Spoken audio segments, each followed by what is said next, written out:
एक बार की बात है, एक बौद्ध मठ में एक जैन मास्टर रहते थे। एक बार एक आदमी उनके पास आया और कहा, गुरुजी, मैं मन से बहुत परेशान रहता हूं। मेरे मन में हर समय व्यर्थ विचार चलते हैं।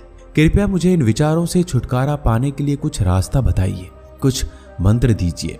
जैन मास्टर ने उसकी ओर देखा और कहा, मेरे दोस्त, तुम हर दिन ध्यान करना शुरू कर दो और धीरे धीरे ध्यान करने से आपका मन शांत होने लगेगा। लेकिन उस आदमी ने कहा, श्रीमान, कृपया मुझे ध्यान करने के लिए मत कहिए। मैं ध्यान नहीं कर सकता, क्योंकि जब मैं ध्यान करने की कोशिश करता हूं तो मेरे मन में और भी विचार आने लगते हैं और ज्यादातर विचार नकारात्मक होते हैं, जो मेरे दिमाग को और बेचैन कर देते हैं। जैन मास्टर ने कहा, चिंता मत करो, ये ध्यान के प्रारंभिक चरण में होता है, लेकिन धीरे धीरे ध्यान का अभ्यास करने से आपका मन शांत होने लगेगा। लेकिन उस आदमी ने कहा, गुरुजी, ध्यान मेरे बस की नहीं। आप कृपया मुझे मेरे मन को शांत करने के लिए कोई मंत्र दीजिए। जैन मास्टर ने देखा कि यह आदमी इस तरह से समझने वाला नहीं है। उसने कहा, ठीक है, अगर आप जिद करते हैं तो मैं आपको एक मंत्र देता हूं जो आपके मन को शांत कर सकता है। फिर मास्टर ने उसके कान में एक मंत्र फुसफुसाया और कहा, आपको इस मंत्र को अकेले में बैठकर हर दिन जाप करना होगा। वह आदमी बहुत ही खुश हो गया, बोला, धन्यवाद, मैं इस मंत्र का प्रतिदिन अवश्य जाप करूंगा। जैसे वह जाने के लिए मुड़ा, जैन मास्टर ने कहा, लेकिन एक बात याद रखना कि इस मंत्र का जाप करते समय बंदर के बारे में मत सोचना, अन्यथा मंत्र अप्रभावी हो जाएगा। उस आदमी ने कहा, गुरुजी, मैं बंदर के बारे में क्यों सोचूंगा? मैंने अपने पूरे जीवन में कभी बंदर के बारे में नहीं सोचा। आप इसकी चिंता मत कीजिए। यह कहता हुआ वहां से चला गया। वो आदमी खुशी खुशी घर वापस आया और मंत्र जपने बैठ गया। जैसे उसने मंत्र का जाप करना शुरू किया, उसे जैन मास्टर के शब्द याद आए कि जब आप इस मंत्र का जाप करोगे तो बंदर के बारे में मत सोचना।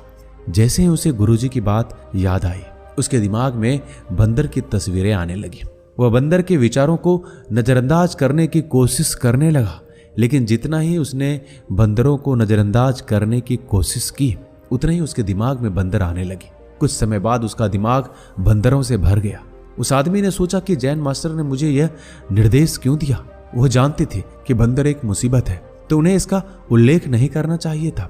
मेरे दिमाग में और कोई जानवर नहीं आ रहे हैं, लेकिन यह बंदर तो दिमाग से निकलता ही नहीं। वह आदमी यह सोच सोच कर परेशान हो गया। उसने स्नान किया, नए कपड़े बदले और फिर एक कमरे में जाकर मंत्र जाप करने के लिए बैठ गया। जैसे उसने अपनी आंखें बंद की, उसे फिर से बंदर दिखाई दिया। वह जहां भी देखता उसे बंदर ही बंदर दिखाई पड़ते। वह सोते जागते हर वक्त बंदरों को देखता, यहां तक कि अपने परिवार के सदस्यों के चेहरों में भी बंदरों को देखने लगा। बंदरों के चक्कर में वो आदमी पागल हो रहा था। वह जितना भी बंदरों को नजरअंदाज करने की कोशिश कर रहा था, उतना ही उसके दिमाग में बंदर की बातें आ रही थी। सुबह तक वह लगभग पागल हो चुका था। अगली सुबह वह वापस जैन मास्टर के पास दौड़ा और सब कुछ बताते हुए कहा, गुरुजी, आपने मुझे कैसा मंत्र दिया है? कल तक मैंने कभी बंदर के बारे में नहीं सोचा था। अब मेरा पूरा दिमाग बंदरों के बारे में ही सोच रहा है। बंदर मुझे एक सेकंड के लिए भी नहीं छोड़ रहे हैं। कृपया मेरी मदद कीजिए, मेरे दिमाग को इन बंदरों से छुड़ाइए। जैन मास्टर ने कहा, ठीक है, बस आराम करो और मंत्र पढ़ना बंद करो, कुछ मत करो। वह आदमी निश्चित होकर बैठ गया और मंत्र पढ़ना बंद कर दिया। उसे आश्चर्य हुआ कि अब बंदरों का ख्याल नहीं आ रहा था, सब कुछ सामान्य हो गया था। तब जैन मास्टर ने कहा, मेरे दोस्त, मैं तुम्हारे मन के प्रकृति के बारे में बताना चाहता हूँ। कभी भी अपने मन से लड़ने की कोशिश मत करना। मन एक गति की तरह है, स्प्रिंग को जितना दबाओगे उतना उछलेगा, इसलिए अपने मन को जितना दबाओगे उतना ही वह उछलने की कोशिश करेगा और यह मजबूत होता जाएगा। शांत रहकर अपने विचारों को देखना शुरू कीजिए।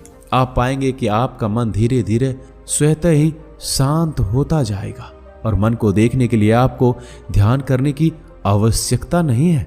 आप अपने जीवन में देखेंगे तो पाएंगे कि हमारा दिमाग बंदर की तरह है, जो इधर उधर उछल कूद करता रहता है। अगर आप इस बंदर रूपी दिमाग को जबरदस्ती रोकना चाहते हैं तो आप ऐसा नहीं कर पाएंगे। जैसे आप एक स्प्रिंग को जितना दबाने की कोशिश करते हैं उतना ही वह उछलने लगता है। इसी तरह जितना अधिक आप मन के विचारों को रोकने या दबाने की कोशिश करेंगे, उतना ही अधिक आपके दिमाग में विचार आएंगे। जब आप अपने बुरे विचारों को रोकने का प्रयत्न करते हैं तब आप अपने बुरे विचारों पर ही ध्यान केंद्रित कर रहे होते हैं, जिसके कारण उनकी संख्या और प्रभाव बढ़ जाता है। जब तक आपका फोकस नेगेटिव विचारों की तरफ रहेगा तब तक वहां से हिलेंगे ही नहीं। तो बुरे विचारों को कैसे रोकें? बुरे विचारों को अपने मन में अच्छे विचारों के बीज बोने से रोका जा सकता है। सबसे पहले केवल अपनी सांस को देखिए।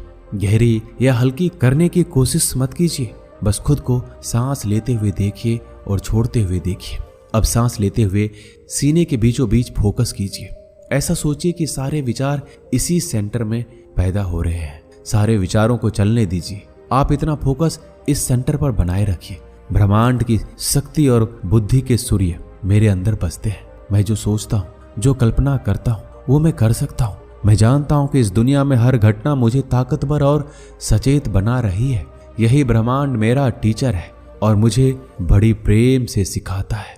इसलिए जो भी जानने और सीखने योग्य है वह मेरे अंदर पहले से ही मौजूद है। मैं हर तरह संपूर्ण हूँ। मेरे अंदर धैर्य और साहस का प्रकाश चमकता है। इसलिए मैं हमेशा मुस्कुराता रहता हूँ। मेरा दिल बहुत बड़ा है, इसमें सबके लिए प्रेम भरा है। अपने शत्रुओं और मित्रों के लिए भी प्रेम भरा है। जीवन बहुत सुंदर है और इस सफर में मैं मजे से चलता जा रहा हूँ। मेरा मन सेवक है और यह मेरी हमेशा बात मानता है। इसलिए हमेशा शक्ति और शांति देने वाले विचारों को पैदा करता है। आप ये अभ्यास कंटिन्यू कीजिए। आप देखेंगे धीरे धीरे आपके मन के सारे नेगेटिव विचार खत्म हो जाएंगे और आपका मन भटकना और परेशान होना बंद हो जाएगा। दोस्तों, ये वीडियो यहीं समाप्त होती है। मैं आशा करता हूँ कि आपने इस वीडियो से बहुत कुछ सीखा होगा। मिलते हैं अगली वीडियो में। अपना ख्याल रखिएगा। धन्यवाद।